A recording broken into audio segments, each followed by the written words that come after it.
So I hear we're getting up pretty early in the morning. Yep, tomorrow is the first day of elk hunting season, so we'll be up long before the sun. Even before the baristas? The what?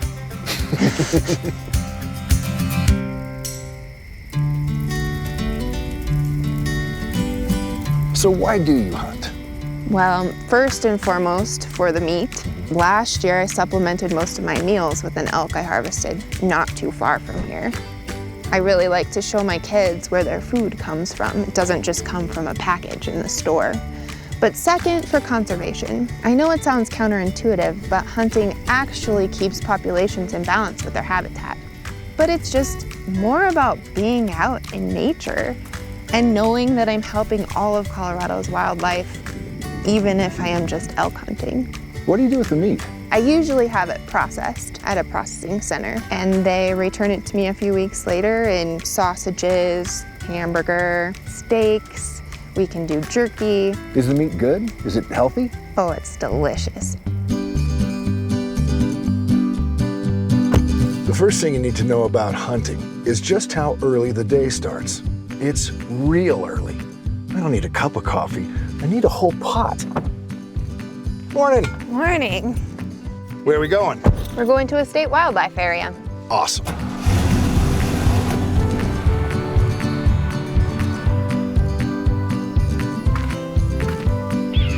Well, we're out here in the middle of nowhere, and I gotta tell you, I'm starting to feel a little bit like a pack mule. How'd I let you talk me into hauling your gear? You wanted the full experience. Does hunting help herds? It does help herds. It helps manage the populations so they don't outgrow their habitat. And that's why there's hunting regulations and limits. For example, the unit I normally hunt had a really severe winter, which led to a higher mortality rate.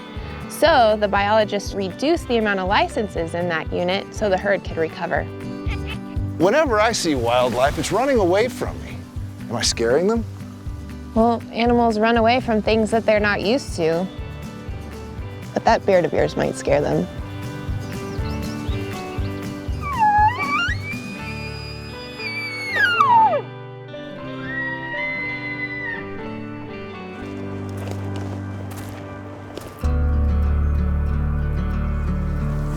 You ever find it hard to take the shot?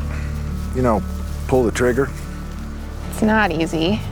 It's not something I take lightly. So that's why I practice so much before the season starts. And I know that it's gonna feed my kids. So I think that's why I can pull the trigger. What's something people should know about hunting? We aren't always successful. Really? Sometimes we don't see anything, but it's just great to be outside.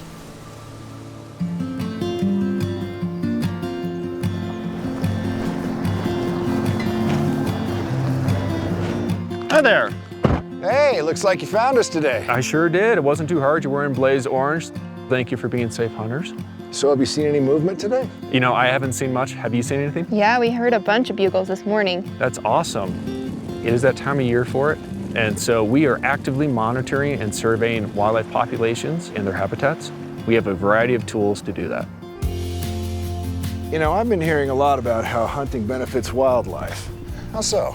It does. It benefits all the wildlife in Colorado. It's all about balance. It helps us manage the habitat and also manage the wildlife. There are 960 different species in the state of Colorado, only 80 of which are game species. The license fees allow us to do reintroductions and surveys and studies, so it helps with like boreal toads, the Canada lynx, river otters. Black-footed ferrets. My favorite. Yeah, there you go. So what happens in a state wildlife area? It's just land set aside for wildlife to be wild. Kind of like me in the 80s. They're paid for by hunting and fishing license fees, but if you're not into that and you want to hike or bike, you can do that. You just need to buy a state wildlife area pass. These areas provide wildlife habitat. They can be closed when wildlife needs to nurture its young or when it's mating season. Have they been working? Yes, they have been. They're a key part of our efforts to conserve habitat for wildlife. So, with the recent changes to how they're funded, we are going to be able to do even more, like help restore, conserve, and enhance wildlife and wildlife habitat. So how many of them are there? There are 350 wildlife areas all across the state. Now, it takes a lot of money to fund and manage wildlife. So where do the funds for wildlife management come from? So a majority of it comes from hunters and anglers and their license fees. State tax dollars are not used. So where do the funds go? So the funds go to education, search and rescue. They also go to enforcement, but a majority of those funds go back to the wildlife and wildlife management. Well, Officer Likes, thank you for all you do out here. I like your office. Thank you, I like it too. All right, you two stay safe. It's been a great day. Thanks for letting me join you. Thanks for coming along. What would you like to leave behind? Well, if I'm going to leave a legacy, it's that I come out of the forest leaving it better than when I went in, so that my kids can enjoy it and their kids can enjoy it, and that I've helped all of Colorado's wildlife and have made Colorado a better place.